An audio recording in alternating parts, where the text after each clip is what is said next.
Breath of the Wild isn't a flawless game. It comes really close to perfect, but there are a few issues that cause it to fall just short.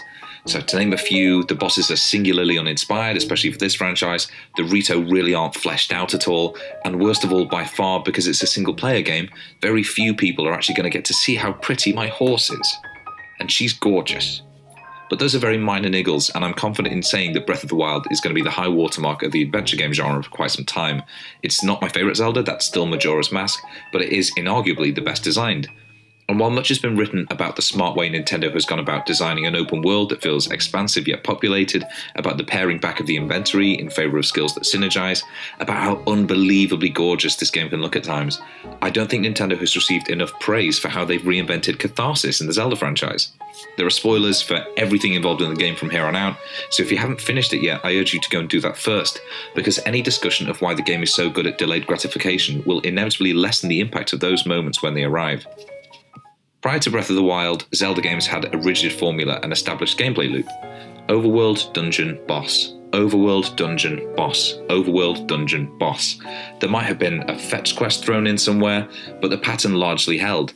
Even Skyward Sword, which in retrospect feels like a failed halfway house between older games and Breath of the Wild, fell back into that rhythm as it progressed. And the benefits of that system are obvious and readily apparent in that each dungeon cleared and every boss defeated provides a regular dose of positive reinforcement, each being the end of a short chapter with a commensurately small amount of catharsis doled out to the player. It works, and that's why so many other games outside the Zelda franchise also employ a similar gameplay loop.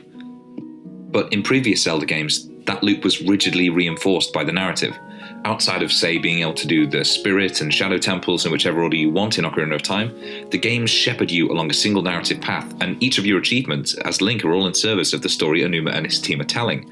It's still satisfying to draw the Master Sword from its pedestal, but you'll do so exactly when the game tells you to, and it's impossible to progress without doing that. Now compare that to the same moment in Breath of the Wild. You can stumble upon the pedestal at the foot of the Deku Tree whenever you want, and you can come back with the requisite health required to draw it whenever you want, or not at all. To draw that sword or not for the first time in the franchise is your choice. And more, by tying the drawing of the sword to your health, a narrative beat to a gameplay mechanic, it made me feel that I had earned it in a way that I haven't felt in any prior game. Its delayed gratification made all the more potent because it was achieved through player choice. And Breath of the Wild is shot through with similar examples.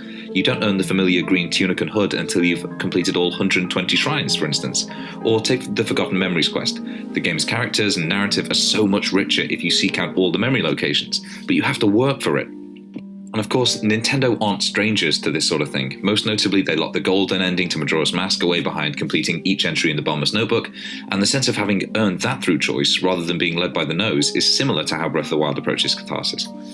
But there's an aspect of Breath of the Wild that makes me certain that the sense of delayed gratification enabled by breaking of that traditional gameplay loop is something Nintendo was striving to make integral to the game. And unexpectedly, that's its music. Compared to previous console Zelda games, there is almost no diegetic music. Link has no instrument, nobody teaches you a song to wake up a sleeping giant or to call Epona, you don't run around assembling the Ballad of the Hero. The few times there is explicit in-game music are because Cass is around or because of a single Rito shrine quest. Even the soundtrack itself is restrained and subtle, for the most part being comprised of string instruments that play second fiddle to environmental noises. You have to work even to hear the familiar strains of Koji Kondo's main series theme, which only gradually fades in on long horse riding sessions. Compare that to the bombast with which Twilight Princess or Wind Waker announced their main themes when you enter the overworlds.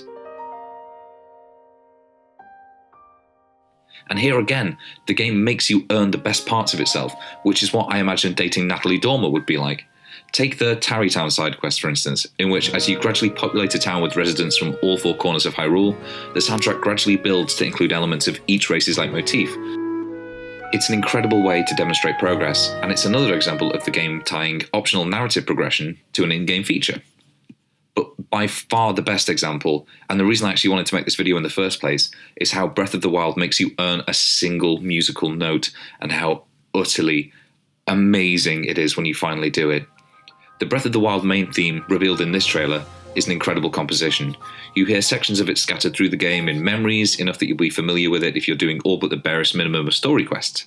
You most frequently hear the coda, which sounds like this.